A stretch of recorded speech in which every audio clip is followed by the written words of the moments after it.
we just simply throw it on the landscape. And we produce so little water that 2/3 of the landscape I used to irrigate are dry and everything's dead. You really don't generate that much.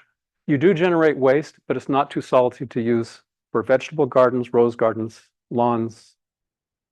It's still very usable water. Okay, let's put the lights on. Everybody up. Come around the table.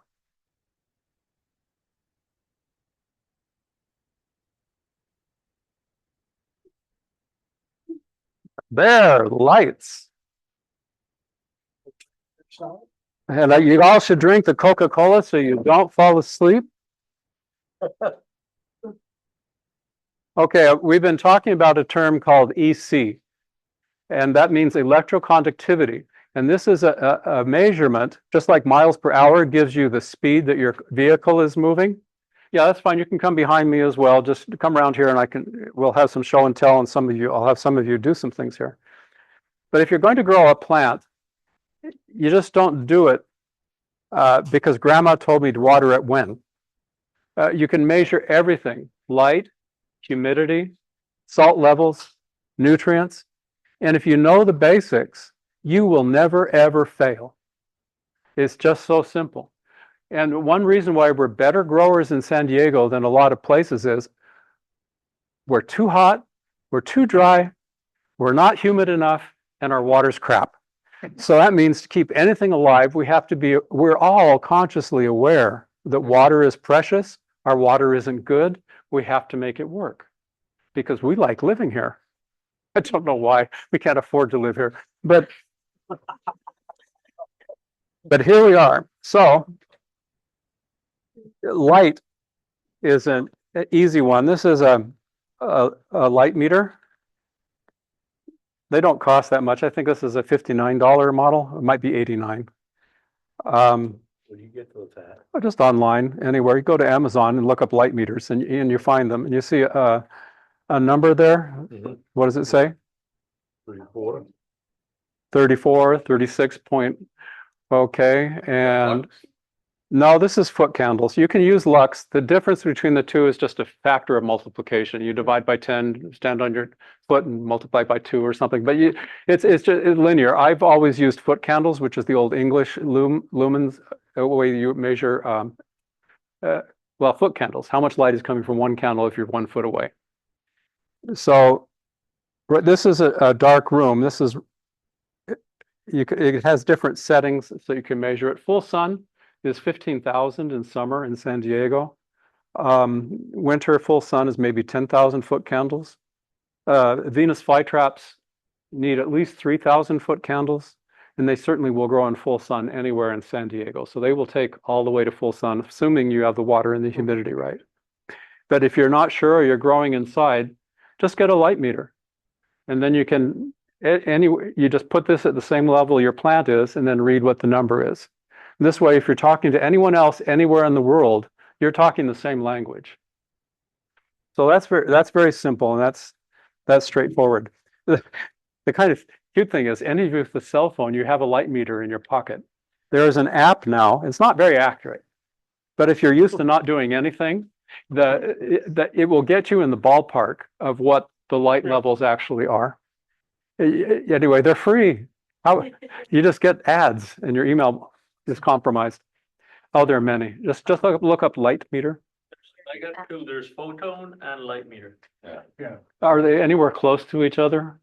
They both need a diffuser, and I don't have one, so you got to do a little piece of white paper. Well, I'm seeing 35 foot candles right now. Yeah, this was saying 36. So that was just saying about the same. So just walking around your greenhouse checking light. Oh yes, and we paint the greenhouse if they get out of line. Because what we have to do commercially is reproduce the conditions that a plant grew in naturally, wherever it was from. Yeah. So that's just what we do. It's like the Venus flytrap seedlings need a lower light level, and then as they come up to maturity, we give them higher light levels, so they color up and you get bigger traps. Okay, so that's light. That's one factor. I always tell people that there are only 5 factors that we as horticulturists control. One is light, water, nutrition, soil, and air movement. Okay, you heard people talk about water. So I brought a couple of water samples. This is our college student here. He introduced Alex. Is that your name? Yes. Okay, Alex, I have two bottles of water. They're not vodka. Oh, darn.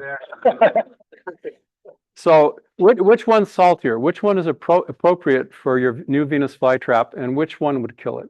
Say bottle B. He says bottle B. And what do you base this scientific decision on? Punch. Punch. It's time honored. People use that to this day to make investments and horse racing. Okay. Well, I'm going to pour a little bit of your juice. Well, actually, I'll let you pour a little bit of in that one, and I'll let you pour a little bit of A into this one.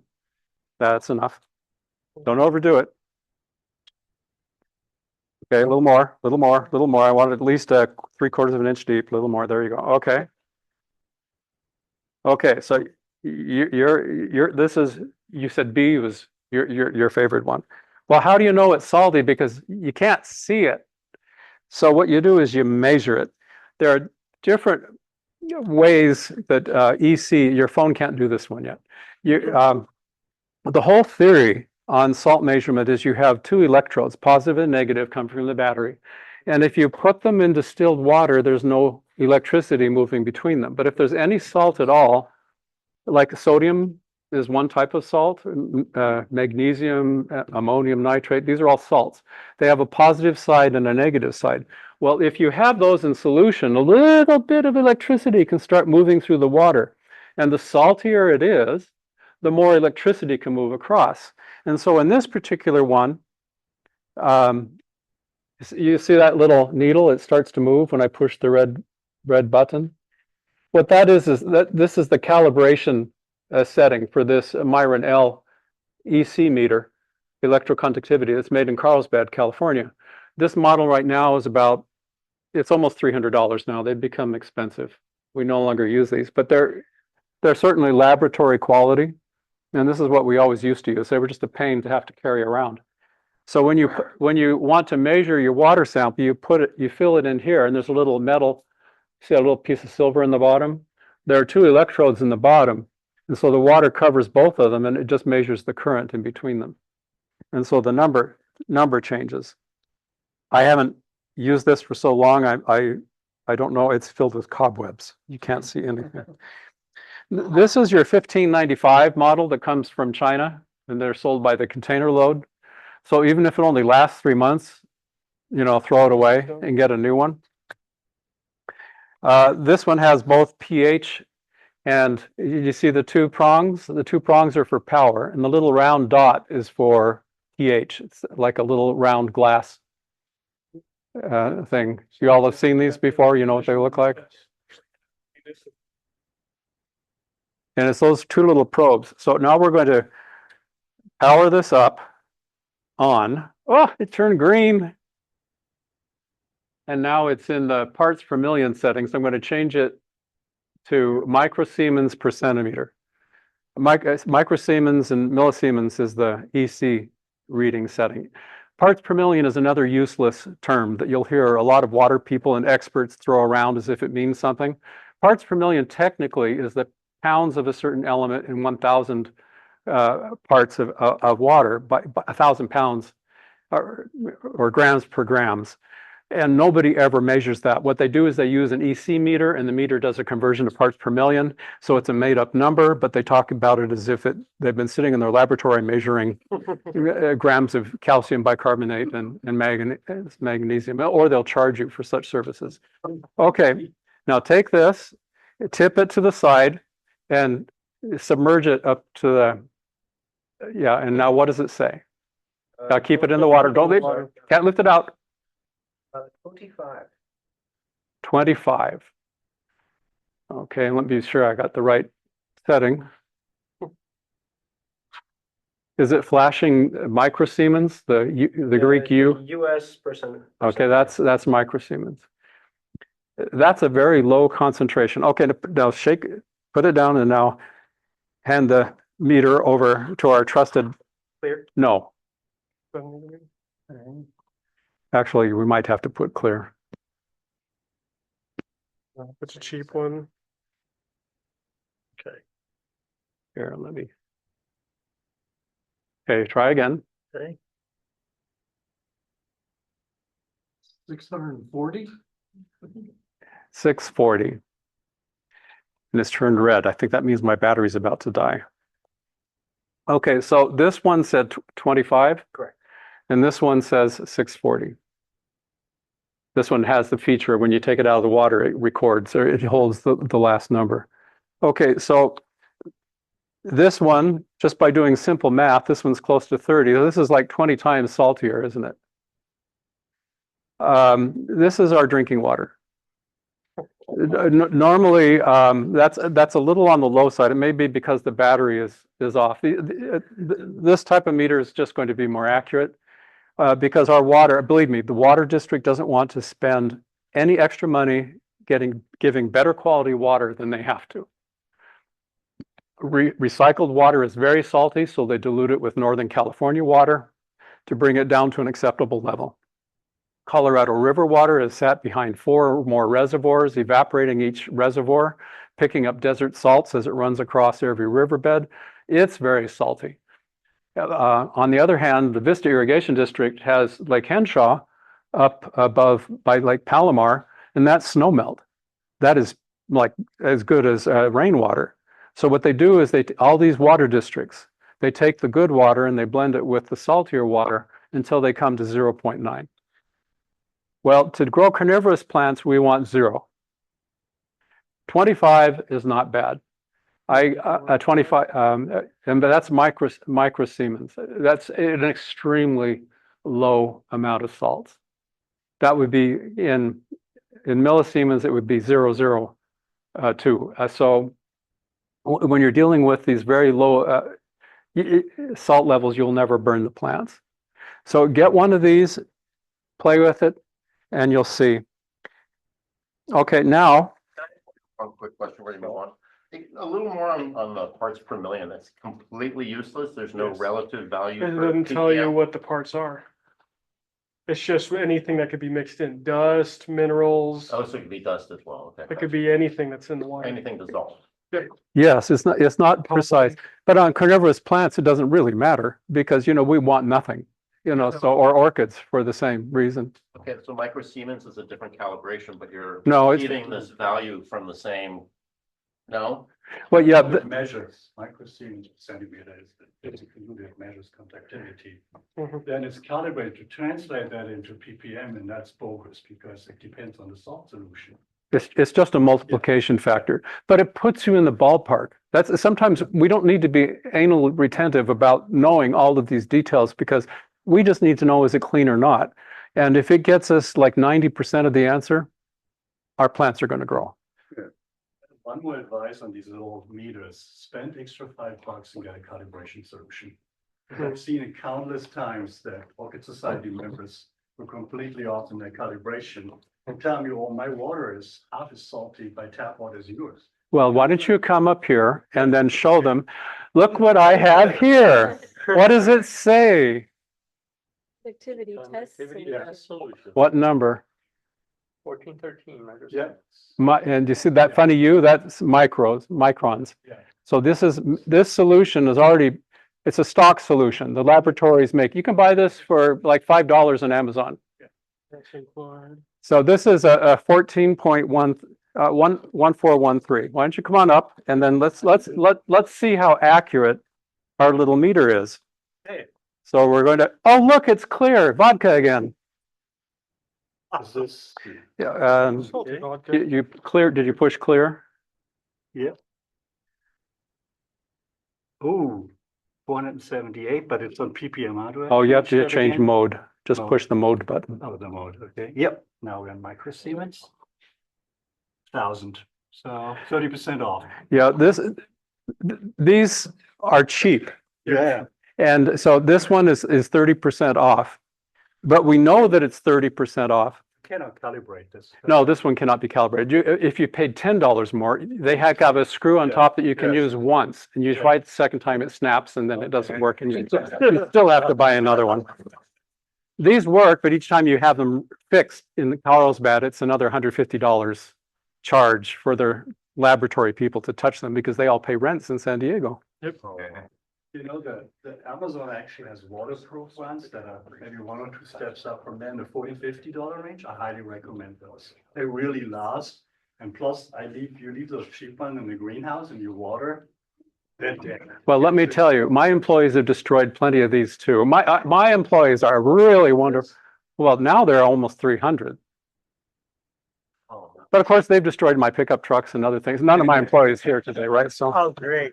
anyway, okay.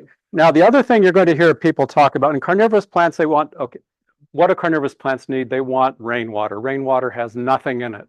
So if there wasn't ashfall or a forest fire, that rainwater is going to have an EC of 0. Maybe it would be 23 microsiemens, but it's going to be very close to nothing. Okay. The other thing we always talk about is pH. In this room, everybody knows what pH is acid. Lemons are acidic. What does that mean?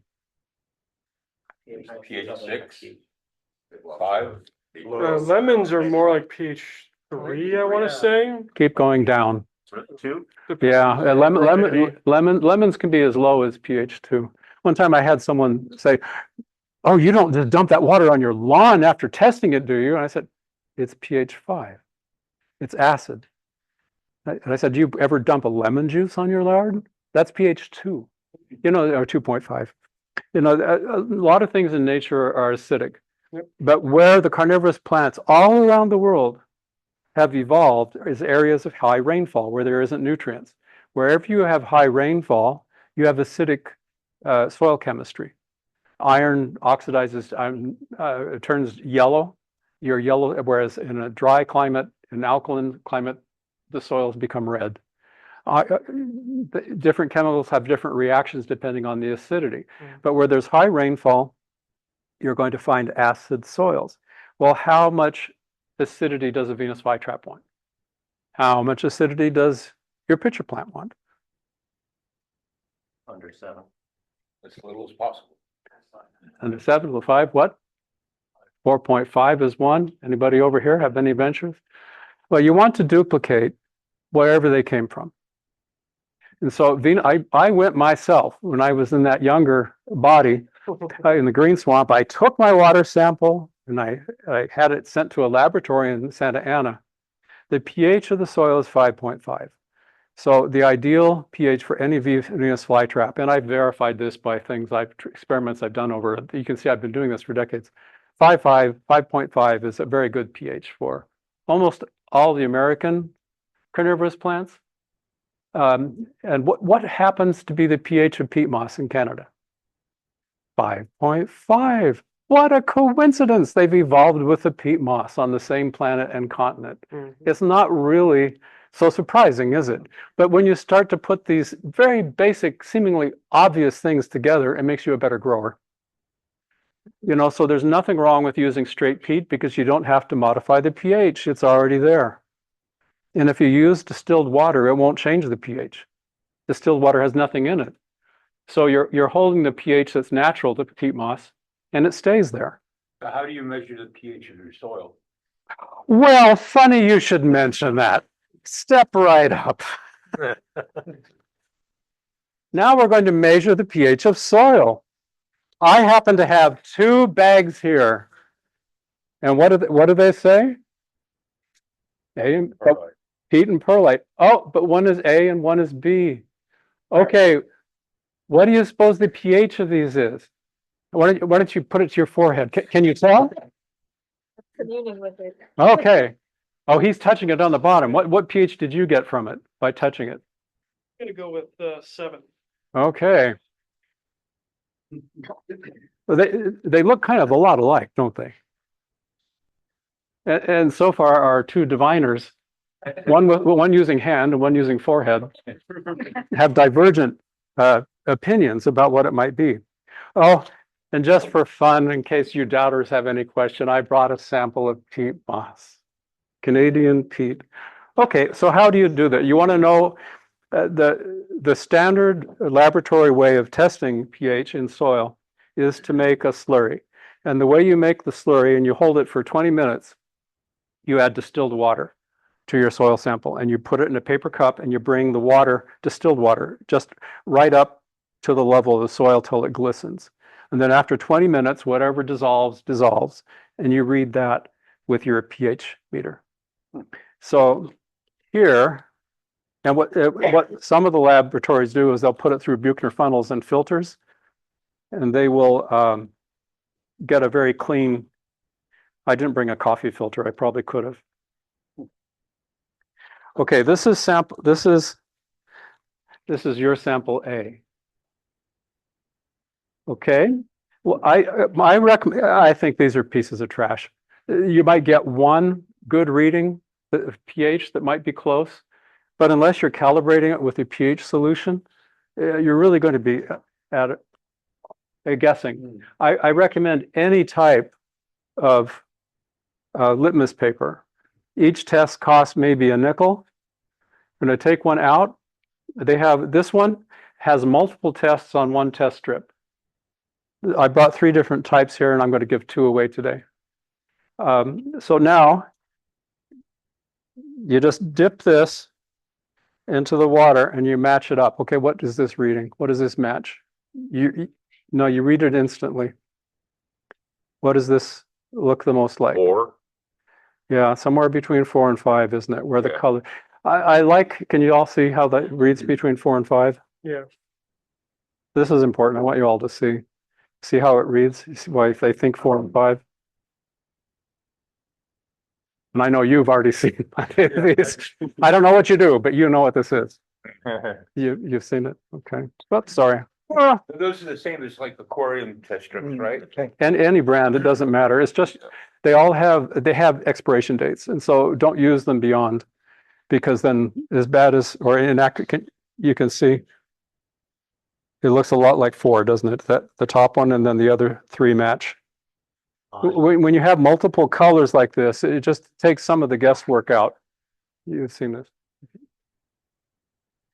Okay, so that one is 4. 4. Okay, let's find out what this other one is. Okay.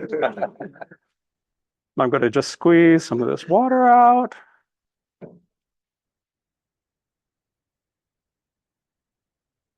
Okay, this is sample B. There's the strip, hold it on the white end. Okay, now dip the colored end into the water. Dip, dip, dip, dip, dip. Dip, dip, dip, a little more. Skitch, skitch, skitch, skitch, skitch, skitch. Okay, pull it out. Now we're going to match it up. Okay, where is our reader? 6. Yeah, it's turquoise, isn't the top one? Yeah. Yeah. 6, is that you'd agree? That's up there. What do you 2 diviners think? Yeah, Yeah. 6. What do you think? I think that's about a 6. 6, she says. 5. It's 5 or 7. 5.5. Between 5 and 6, yeah. Pretty turquoise. It's starting to go. Okay, so that's one kind. I never trust paper. So here's another one, but this brand only has one little dot. So we're going to put it in the B one and see what this one says.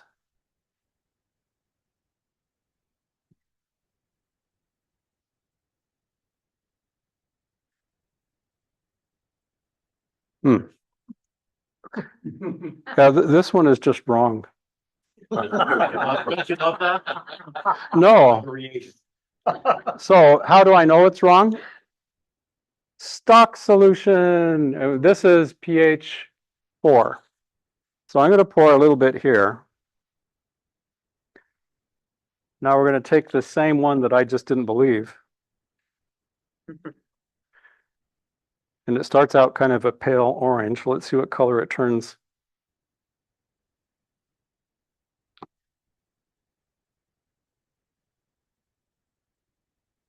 That's 4. Yeah. See, this one it's now moving toward 4.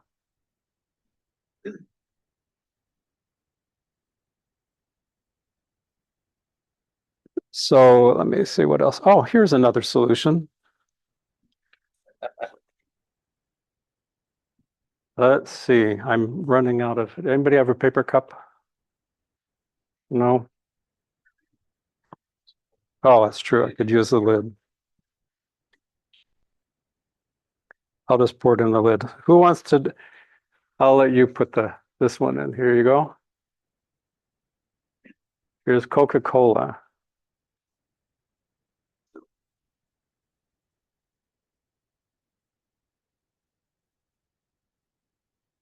Can you kind of drag it through there? Got them all? Yep.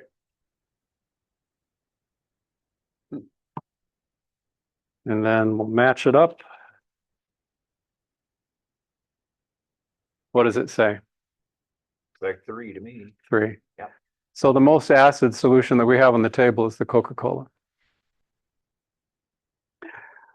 Okay, well, one of these soils, the higher one, you see, after these strips have been sitting here a while, they both changed, and so it's no longer good. The test strips are most accurate only for a read within about the first 60 to 120 seconds. But whatever system you get that matches your stock solution, then you just keep using that. I bought a lot of litmus paper from China, and some of them they never work at all. I mean, they just don't change. So, but you spent your money, you're not going to go ask for a refund. Okay, well, I have 2 that I bought from, I hope they're good. I didn't give handouts or tickets, but who has a birthday close to April 3rd? That's one I hold dear. Anybody have April 3rd for a birthday? Anyone close? Who's the closest to April 3rd? Anybody? July 6th. Anybody in April? Anybody in April? Nobody in April. March? That is statistically, No March babies? that's, they're shy. May is close. There you go. You get one. Okay, February. Okay, well, how about my daughter's birthday? She's December 6th. Anybody December 6th or close? There you go. Okay, so now you have your prizes. Well, this concludes my show and tell. Please take one of these plants home with you. And I hope you all learned a little something.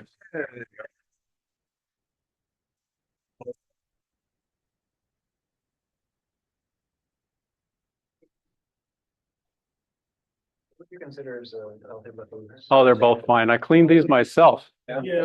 They're all going dormant. Why are there these much, why? They need exercise. I cut the traps off. These are varieties that will probably grow